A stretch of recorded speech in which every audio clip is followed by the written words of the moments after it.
14ই জুলাই স্পন্দন পরিবারের পক্ষ থেকে বৃক্ষরোপণ কর্মসূচি অনুষ্ঠিত হয়ে গেল তারকেশ্বরের বিভিন্ন এলাকায়। 100টি গাছ লাগিয়ে সমাজকে বার্তা দিতেই এই উদ্যোগ। প্রথমে তারকেশ্বর বৈদ্যপুর কদমতলা সংলগ্ন এলাকায় বৃক্ষরোপণ করার পর শহরের বিভিন্ন এলাকায় স্পন্দন পরিবারের সদস্যরা 8 থেকে 80 প্রত্যেকেই এই বৃক্ষরোপণ কর্মসূচিতে অংশগ্রহণ করে। স্পন্দন পরিবার শুধু বৃক্ষরোপণ নয়, বছরের বিভিন্ন সময় তাদের কর্মসূচি হয়ে থাকে বলে জানান স্পন্দন পরিবারের কার্যকর্তারা। এ বিষয়ে শিক্ষক তথা স্পন্দন পরিবারের সদস্য দেবাশিস কয়রা, স্পন্দন পরিবারের গ্রুপ ক্রিয়েটর মধুমিতা দেবনাথ কি জানালেন সাংবাদিকদের মুখোমুখি হয়ে আমরা বিস্তারিত শুনব। Bureau report, DNN Bangla. বলবেন এই যে বৃক্ষরোপণ কর্মসূচি আপনারা বেছে নিলেন কেন?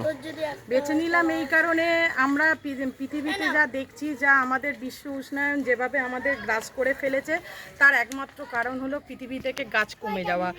আমরা সে নিজের প্রয়োজনেই হোক বা উন্নয়ন কাজেই হোক, আমরা বিভিন্ন সময়ে বড় বড় গাছ আমরা কেটে ফেলছি।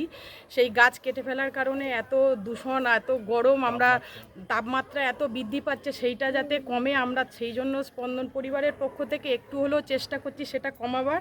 এবার আমাদের দেখেও যদি আরও বিভিন্ন মানুষ এগিয়ে এসে এরকম গাছ লাগায়, হয়তো পৃথিবী থেকে একদিন এই তাপমাত্রা একটু কমবে। আজকে কতগুলো গাছ লাগাবেন আপনারা? আজকে মোটামুটি 100টা গাছ আমরা দিয়ে শুরু করলাম, আগামী বছর আরও বাড়াবার চেষ্টা করব। আপনারা তো প্রতি বছরে বিভিন্ন সোশ্যাল কাজ লেগেই থাকে দেখা যায়।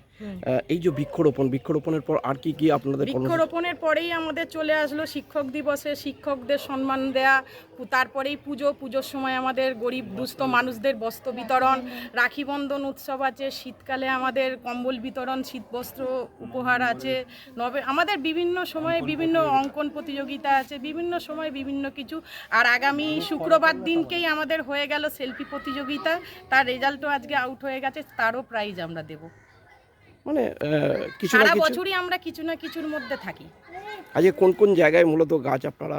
এই তারকেশ্বরের বিভিন্ন জায়গার মধ্যে একটু দেওয়ার চেষ্টা করব সবাইকে। শাহপুর যাবে, বঞ্জিপুর যাবে, এরকম বিপিআর গেট, বিভিন্ন জায়গায়। এখান থেকে সূচনা হলো। এই জায়গার নাম বৈদ্যপুর কদমতলা। কত নম্বর ওয়ার্ড এটা? এটা ওয়ার্ড না, এটা বালিগুড়ি পঞ্চায়েত 1। আপনার নামটা একটু বলুন। আমার নাম মধুমিতা দেবনাথ। আপনি?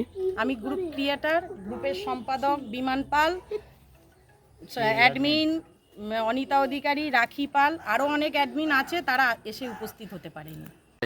যেখানে গাছপালা কেটে দেওয়া হচ্ছে, এই যে স্পন্দন পরিবার বিভিন্ন রকম তাদের মানে বছরের বিভিন্ন অনুষ্ঠান তারা রাখে, আজকেও তাদের গাছ বসানো কর্মসূচি চলছে। কি বলবেন বিষয়টা নিয়ে? এটা তো ভালো উদ্যোগ, কারণ এরা সারা বছর মানে এই অনুষ্ঠান করে থাকে।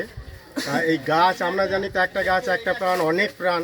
আর আমিও গাছ ভালোবাসি, প্রত্যেকটা যাতে ছেলে মেয়ে ভালোবাসতে পারে এই গাছটা, এই উদ্যোগ এই জন্যই। আর এত দূষণ তো পলিউশন হয়ে যাচ্ছে, পরিবেশ আমাদের দূষিত হয়ে যাচ্ছে, দেখতেই পাওয়া যাচ্ছে, ক্লাইমেটও চেঞ্জ হয়ে যাচ্ছে। তো ন্যাচারালি এই গাছ যদি বসাই তাহলে হয়তো বৃষ্টিটা অনেকটা আনতে সুবিধা হবে, কারণ বৃষ্টি আসছে কখনো নেমে যাচ্ছে হঠাৎ করে, আর বৃষ্টি হচ্ছে না। এইটা কিন্তু পলিউশনের ফল। তাই গাছ আমাদের লাগাতে হবে, ভবিষ্যৎ প্রজন্মকে বাঁচিয়ে রাখার জন্য আমাদের একটা গুরু দায়িত্ব। যেভাবে ওয়েস্ট বেঙ্গলে দেখা যাচ্ছে গাছ নিধন করে দেওয়া হচ্ছে, যার ফলে পরিবেশের একটা দূষণও বাড়ছে দেখা যাচ্ছে, কি বলবেন সেই বিষয়টাকে? আসলে আমরা অজ্ঞতার উপর অ্যাওয়ারনেসটা একটু কমই আছে, কারণ আমরা পরিণত গাছ কাটি না, আমরা যেগুলো একদম ছোট ছোট গাছ সেগুলোকে কেটে ফেলি। ফলে কি হয়, সেই গাছে পরিণত গাছগুলো না কাটার ফলে ওই মানে আমাদের অক্সিজেন যে আমরা যে গ্রহণ করি, ইনটেক করি, সেই অক্সিজেনের ঘাটতিটা কমে যায়। একটা গাছ থাকলে আমরা দেখেছি ইনডোর প্ল্যান্ট, আউটডোর প্ল্যান্টগুলো আমরা এখন বসাতে শিখেছি। কারণ কি, জানতে পারছি যে গাছগুলো বসালে আমাদের অক্সিজেন দেবে এবং কার্বন ডাইঅক্সাইডটা শোষণ করে নেবে, ফলে পরিবেশটা ভালো হবে। ঘরের ভিতরের যে বদ্ধ অবস্থা হয়ে গেছি আমরা, চার দেয়ালের মধ্যে আবদ্ধ হয়ে গেছি এবং ফ্ল্যাট কালচার চলে এসেছে। সেই জন্য আমাদের গাছকে কিন্তু ভালোবাসতেই হবে, আর গাছের বিকল্প আর কিছু নেই।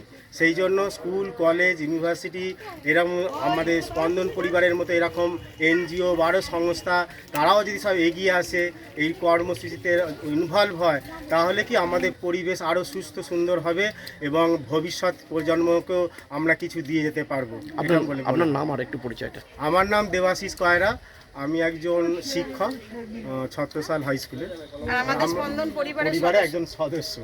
ঠিক আছে, ঠিক আছে। গাছ বসানোর কি বলবেন এক কথায়, কেমন লাগছে? খুব ভালো লাগছে, কারণ অ্যাকচুয়ালি কারণ এরকম আমি ভাবিনি যে এরকম গাছ বসে এরকম কোনোদিন হয়ও নি। তাকিয়ে বল। ভালো লাগছে এই যে স্পন্দন পরিবারের যে একটা উদ্যোগ, এই উদ্যোগটাকে কি বলবেন? ভালো উদ্যোগ। আপনার নাম? শ্রাবন্তী দাস। এটাই আপনার বাড়ি? হ্যাঁ, এই যে কি গাছ বসালেন এখন? তবে দেখা সবেদা।